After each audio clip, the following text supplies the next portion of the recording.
Hello, everybody. You're very welcome to this episode of the podcast. And today I'm joined by Gavin Dixon from Business IT Solutions. Hello, Gavin. Would you like to just introduce yourself and tell us what you do? Certainly, Paul. Yeah, thanks for having me on.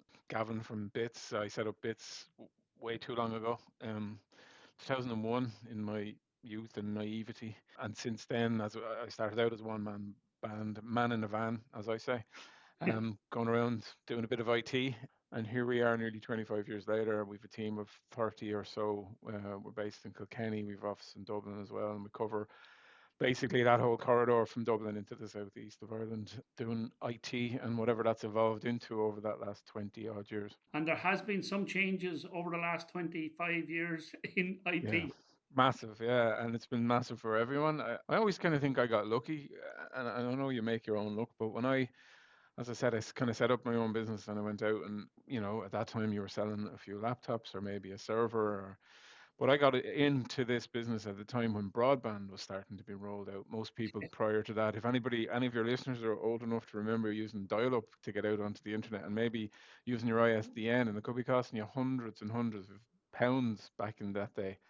This idea of getting broadband was miraculous and a cost saving. So I kind of got in at that time, got in with small businesses and setting up their broadband, and it kind of led from there. Yeah, it's been an evolution, a revolution in terms of IT, and every business I think relies on it, is touched by it in some way, shape, or form. And I think we've been very lucky to get in and at the start of that explosion, arguably. And the subject we're talking today is a subject that I don't believe is talked enough about. And it's a subject that, with how the world has changed with AI, with automation, with, as you say, broadband, but it's now everywhere. And the subject is cybersecurity. Yeah, and look at the reality of it is if you had the foresight back 25 years ago to think, that first step, and I mentioned about broadband, and from that it was more computers and more computing power, and then it was putting your data onto those computers, and then everyone had a server in the corner, and then the first big thing back then was backing up that data. To fast forward to where we are now, maybe very few people would have predicted that how I'm going to use the stereotype of the spotty faced teenager sitting in a room developing a virus that might shut down your computer or whatever turns into a multi-billion-dollar industry for those criminals nowadays. That's just the way it is. I suppose for every opportunity there's out there from a positive point of view, there's always the negative aspect of it, and your data is actually really important. And I think for the audience you have in terms of accountants' data, because they have access into so many of their clients' data, it becomes a potential real opportunity for a criminal out there to exploit and get that data because it is very valuable nowadays. Yeah. Yeah. And I pose a question to you today that I came across recently. And the question is, or it's a statement more so than a question, that every business is a tech business. Yeah. Yeah. And look, I think the reality of it is, and I think the more we see businesses getting their head around what the risks are out there, and the more they rely on IT to do their day-to-day job, then yeah, I mean, every business is a tech business. And not only that, but cybersecurity isn't just an IT department's problem. It's the company's problem. It's a company-wide problem, and the rest on the shoulders of the company owners. Because ultimately, and there's loads of statistics out there, but if you get attacked and you get ransomware and all of a sudden your business can't operate, then you're losing money. And in some cases, you might lose your business. And that's the sad reality of it. And thankfully, that doesn't happen because that's the extreme example. But there's so many other examples in between. And even if your business is out for a day or two or a week or two, it's huge money potentially lost by that company. It's reputational damage every bit as much as the physical and financial damage as well, though, isn't it? Huge. Yeah. And I think you hit on this at the very start that, people don't really talk about cybersecurity. Well, you may be very sure that people don't really talk about those instances where they have been hacked, even on a very low scale. And it's kind of needed. I think people need to be able to put their hand up and go, you know what, we got attacked and this is what we learned from it, because the next person then will learn from it. I could talk to our customers, and I can tell you these threats are real. They're happening week in, week out. And it wouldn't be a week goes by in our team, and we're a relatively small IT business, where we don't have a customer ring up going, I don't know what's happening, but something's going wrong here. And it could be from the smallest thing to the biggest thing. And in terms of something going wrong, like, I mean, just imagine the scenario there where you come in tomorrow morning, you walk into your business, and it can be a business on a high street, it can be a business anywhere. And the next thing you switch on your computers and you can't get into your system. We see that a lot recently in terms of Microsoft or Google or Microsoft Teams going down worldwide, and it is a real threat today, and it's not just a real threat for the likes of Microsoft, it's a real threat for the likes of your mom and dad business and your day to day and your small operator business who are using a phone to collect their money or Yeah, it's crossed the whole business now, and that comes back to what your point was, Paul, about the fact that every business is a tech business. Like it goes across, it touches every part of the business, be it from you trying to get your credit card payments in or trying to pick up the phone to make a call. And the reality of it is, yeah, there's so many services behind your business that you're running, and yes, they can be attacked. The reality is, the Microsofts of this world, the Googles of this world, the Amazons of this world, they have a hell of a lot more resources to try and protect their infrastructure compared to you and I or the mom and pop business or the high street business because that's their game and they have to be better than us at the very least when it comes to making sure the security is right. They're never going to be 100% right. There will be outages. But I think what most small business owners don't really admit or maybe don't like to admit, or maybe the best way of saying it is they might just think, oh, shit, that'll never happen to us. Why would somebody attack me? Yeah, That's a very, very, very, yeah, very critical piece of information where, this only happens to the big businesses. This only happens to a massive big organization. And you'll see it on a TV yeah, show, a cybersecurity TV show or something where you're looking at these people being attacked. But in fact, in the reality is they're attacking, every single type of a business that holds data. And that data, you might not have any concept of what that data or why it's valuable, but it's valuable through identity theft, it's valuable through supplier information, it's valuable through sales information. So all that information is valuable to somebody else beside you and your customer information. And even from the point of view of the feeling that you've been breached or the feeling that you've had that issue out there. So what are the simple obvious things? For me, the way I explain it in my own head for cybersecurity. So say you have your home at home, you have your house at home, right? And with your house, you have your site, you have your house, you have your four walls, you have your windows, you have all of this stuff going on. So how do you protect that? You put an alarm system in around your house to protect your home, right? And what I'm saying here is the cybersecurity, whereas it's an alarm system for your business that you're wrapping around the outside of your business. And when you wrap that around the outside of your business, that's actually making sure that you're doing what you can do to protect your business. And can you just talk about that and explain the simple little things that people can do? yeah. I love that analogy as well because it's one that everyone can identify with, and we use it the whole time. And the reality is, your cybersecurity is a multi-layered approach. So to go back to that analogy with the house, it's not just making sure that the windows close, but there's actually a lock on them. It's making sure that you have an alarm system that you set, and you don't just sit. It doesn't just sit there doing nothing. It's proactive. You're proactive with it by setting it at night. You set it when you leave in the morning, and there's nobody left in the house. We also kind of say there's no point in doing half-assed measures, if you don't mind me saying that. But the Yeah. reality is, there's no point in locking all the windows and leaving the front door half open or unlocked, you know. And sometimes people kind of go, well, no, sure, I have antivirus or I have a password You've heard that, policy. have you? Yeah, I mean, I've been in this game a long time, Paul, and the reality is that that multi-layered approach is required, and that just all that means is you just take it a little bit more serious. You just kind of go, okay, I can honestly say, if I was to ask all anybody listening, and I'm not going to even ask you, I'm not going to put you on the spot, right? But if you put it from this point of view, how many people are using a password to log into something on their work computer that they're also using maybe for logging into their own personal device or their own personal apps. So somebody using a password to get into Instagram or into Facebook or into Twitter, I guarantee you there's a high percentage that use the same password or a very, very slight variation of that password to get into what they do in work.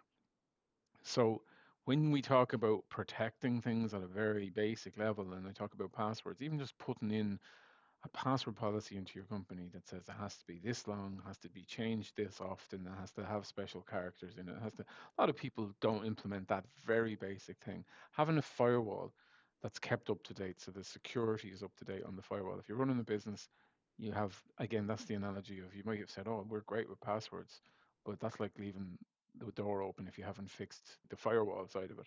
And they're just two very simple things.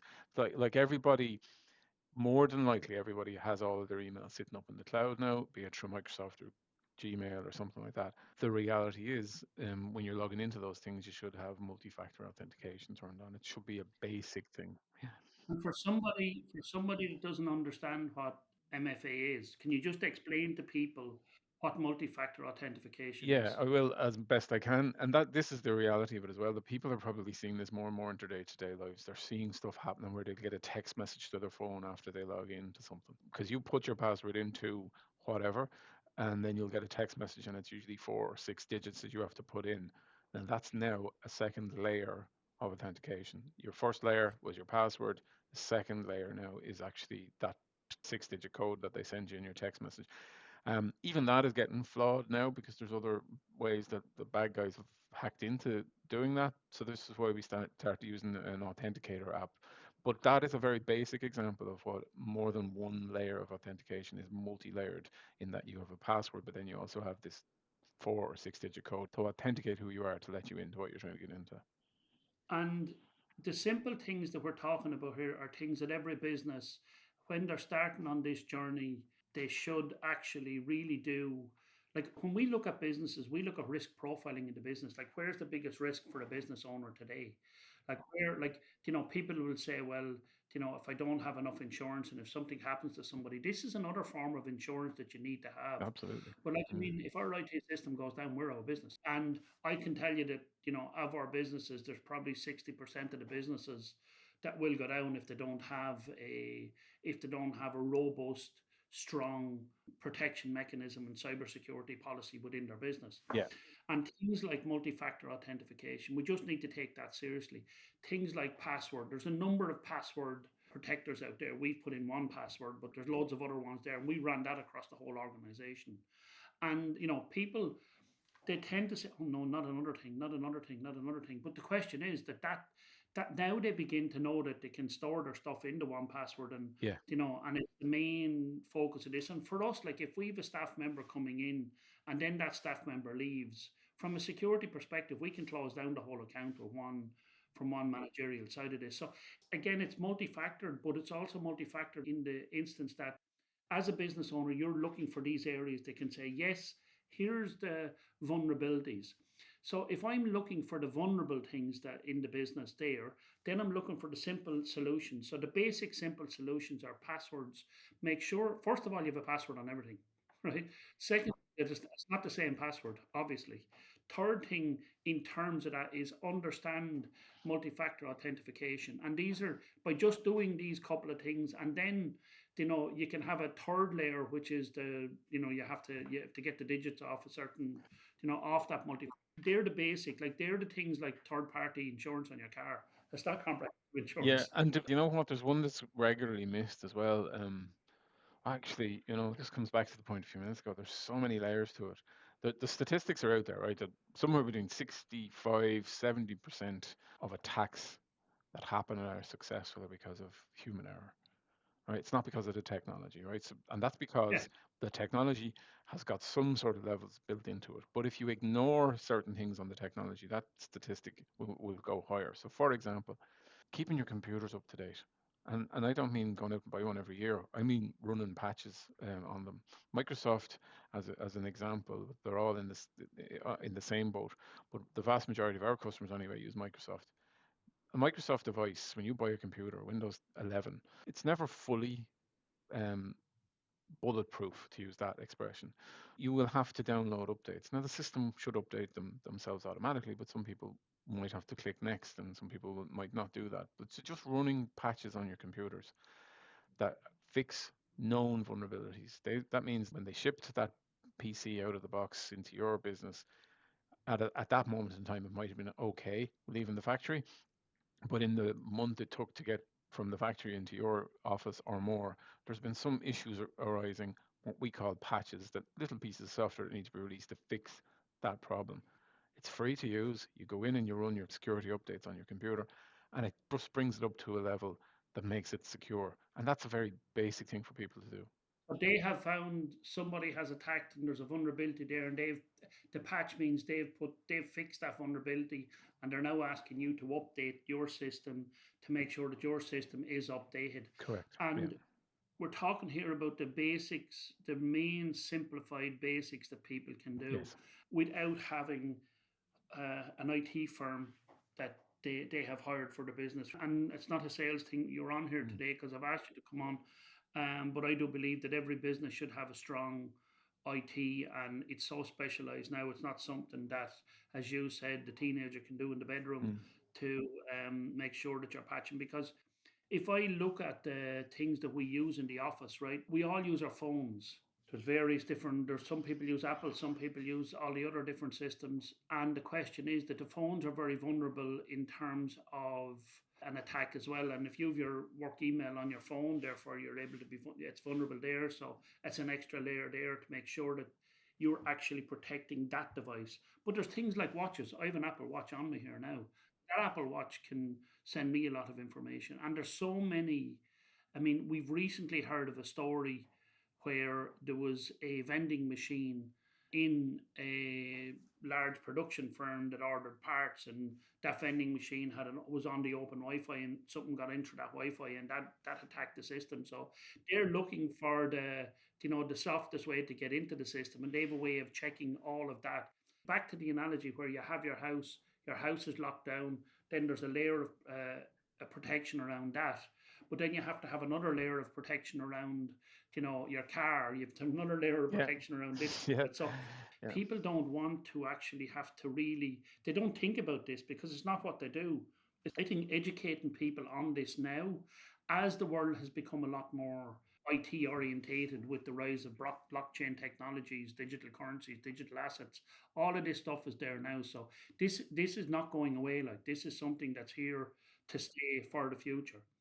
Talk to me about this thing called phishing mails, and this is a very simple vulnerability that crops up. To your point as well about just to, I'm going to jump up to the conversation about fishing, but just your point about you know, the business owner should just focus on doing their job because that's what they're good at, and always have a chat with somebody outside of that who's good at their job. So arguably, I might say, oh yeah, that's us. But other IT businesses like us, if that's our job from 24/7, or at least Monday to Friday, but IT security is a 24/7 thing, then business owners should stick and be good at what they're doing and not try and take on so much more, because that's when something could drop. If you've too many spinning plates, one of them might drop, and that could be the cybersecurity one that dropped. So I would agree with you in terms of, you can do some of the basics right, but to try and put that responsibility on a business owner to have everything right and try and get all those layers right, have a conversation with somebody in my game, and you'll, at the very least, you'll learn something from that as the next best thing to do, or what's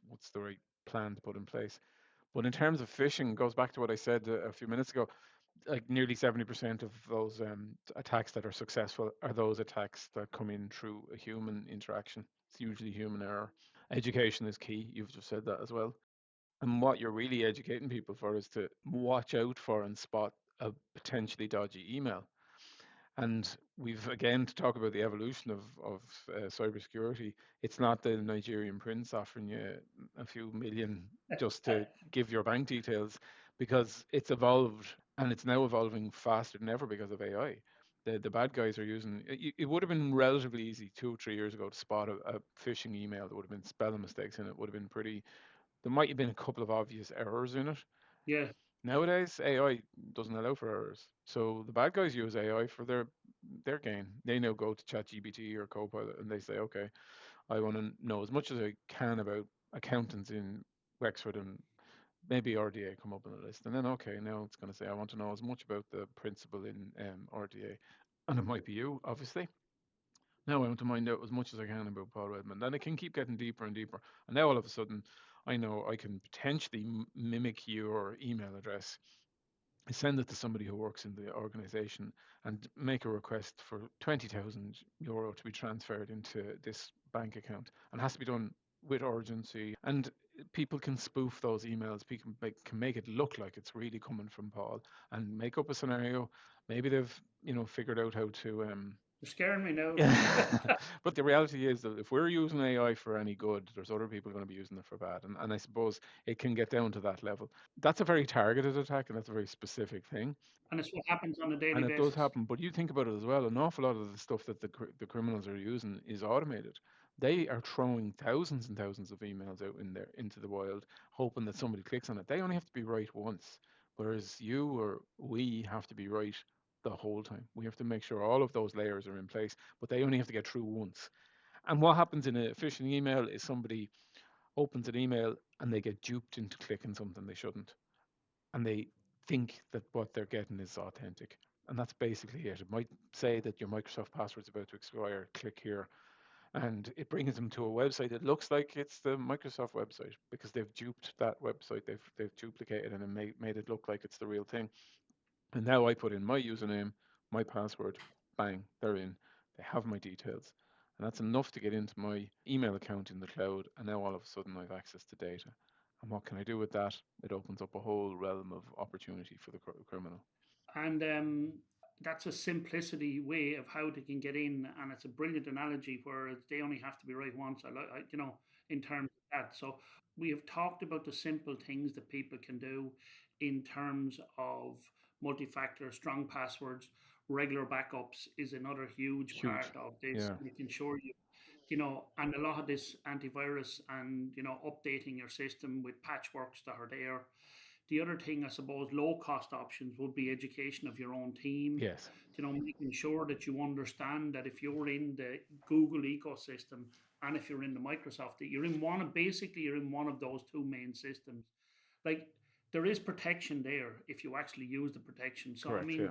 mean, and that's the biggest part here. Like this is not a scaremongering exercise. There are solutions here that within the Microsoft system themselves, which is what we use, there is a lot of layers that we can do, and we've been working consistently over a number of years with G to get our Microsoft system as protected as much as you possibly can in terms of what's available within that. And like I would imagine that they're spending billions in terms of, and I don't mean millions, I mean billions in terms of protecting, because that's their job is to make sure that people have the confidence in their system Yeah. that they can go out and do it. So that's the things that you can do. And we've also discussed the data loss. We've talked about, what happens to the reputation and the disruption in the business.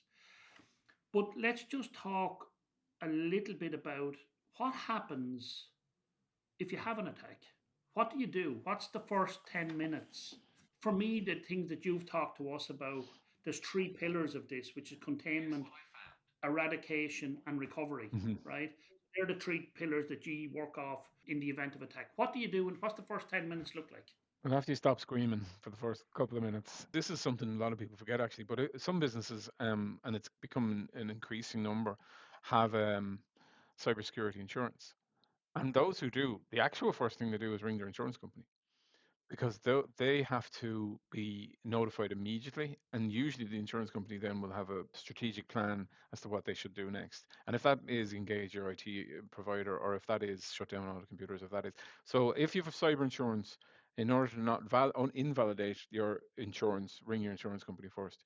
If you don't have cyber insurance, the very first thing you do is you will have to isolate what's going on. You would have to try and disconnect computers. So you'll shut down the internet connection, or you'll shut down the computer or computers that are affected. You will more than likely have to reach out to a professional at that point, because once you've plugged everything out and your business is now not working and not functioning, so you have to then do something about it. So you have to try and stop, and that comes back to those three pillars, the containment of it. You have to stop this thing spreading, because if it hasn't hit the whole company, and regularly it's the case, it will only get in. A ransomware attack would be a really good example. It'll only get in maybe at the server level, or it'll only get in at one computer, but it can spread through the network. So as soon as you can, you contain it. And if that means the nuclear option of plugging everything out and shutting down your internet connection, now you've started to contain it.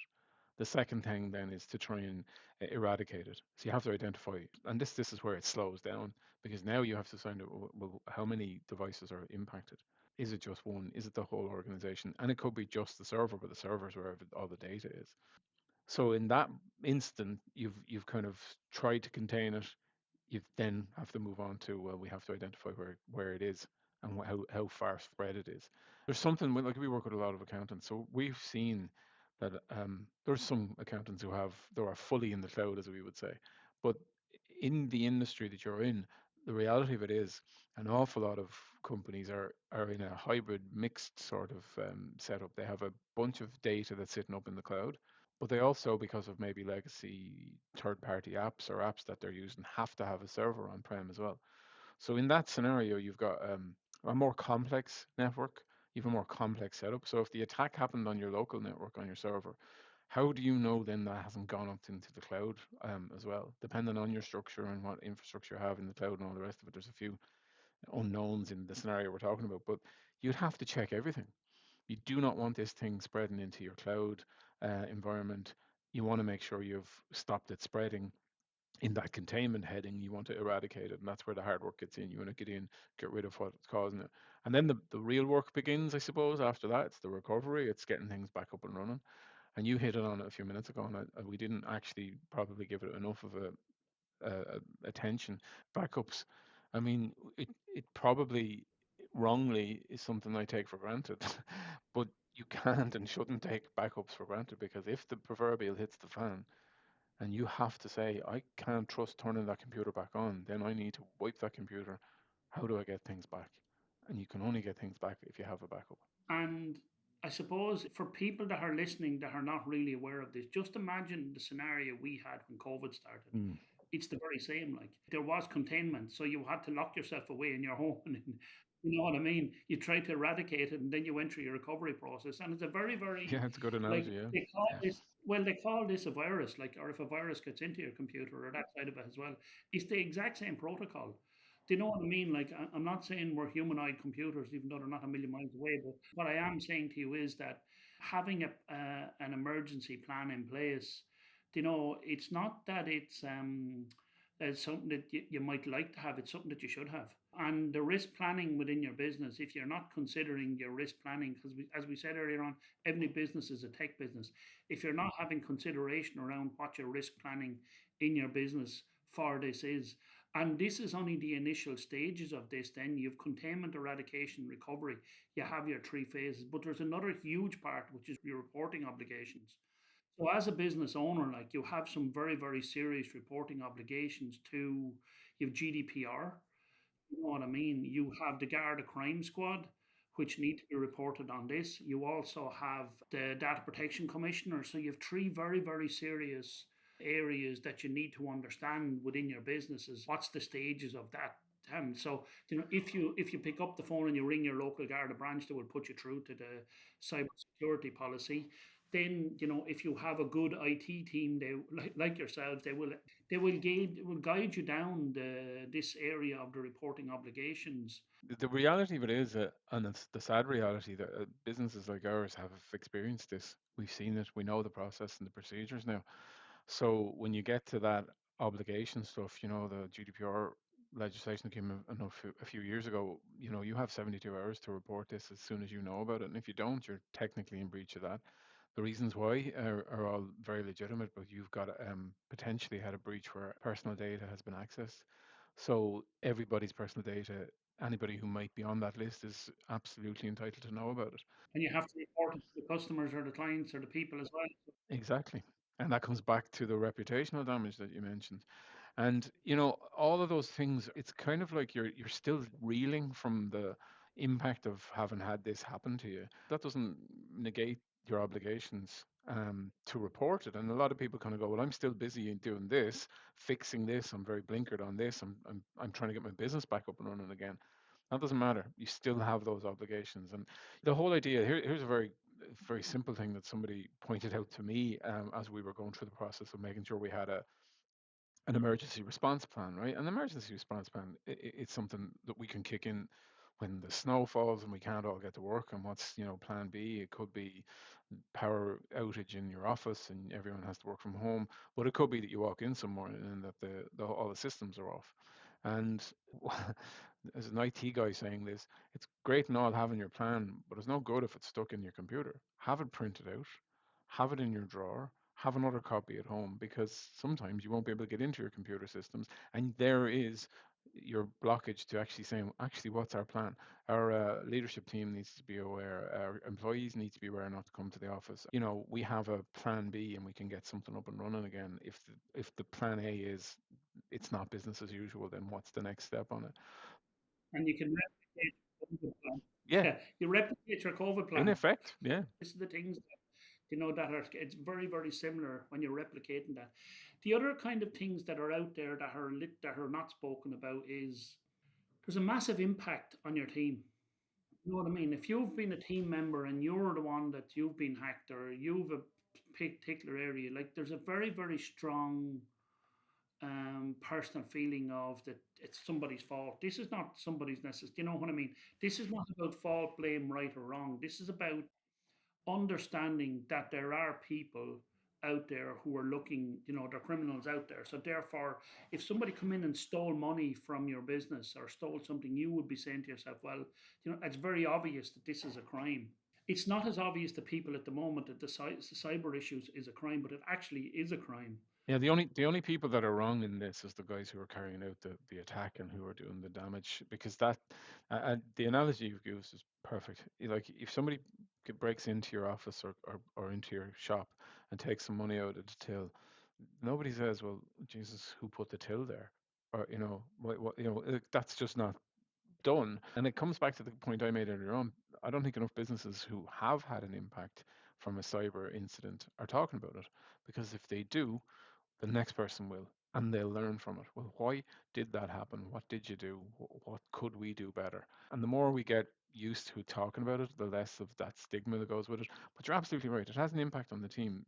You will always see people kind of going, Jesus, that could have been me, in terms of, because there's always somebody somewhere. I go back to that human element of it. Somebody was the unfortunate one who it might have come in through. The attack came in through something. And that guilt or whatever goes with it. But then other people start kind of thinking, Jesus, we are really vulnerable then, aren't we? Like, we're only as good as our last cyber incident, really, in that sense. And you do have to kind of focus on getting the business back up and running in that whole recovery mode. You do have your obligations to report, as we already talked about. But then you have to sit down with the team and have the chat, have an honest discussion about, what went wrong. Comes back down to education. What could we have done better? It's like analyzing it post incident, without making it sound too, I don't know, corporate or whatever, but literally, kind of sitting down and kind of go, right, folks, we've had this incident. This is what we think, or this is what we know happened. So we want everyone to know about it, because we want to make it better the next time. We want to make sure this doesn't happen the next time. And it's nobody's fault, because these things happen and they will continue to happen in businesses across Ireland, across the world. It is not going away anytime soon. And for me as a business owner and aware of this, cyber issue that's going on out there, all I can say is that we've been working with you and your team and your in terms of an annual review and a biannual quarter reviews and stuff, and you've been very forthcoming and upfront about telling us what's going on, and we've built that trust there working together. But the other thing I'll say, if it happens to somebody, remember there's loads of help out there. Yeah, You know what absolutely. I Yeah. mean? Like, the question is, do not bury your head under the sand and ignore this thing that it's happened, because this definitely will snowball if you don't, solve or understand what the issue is.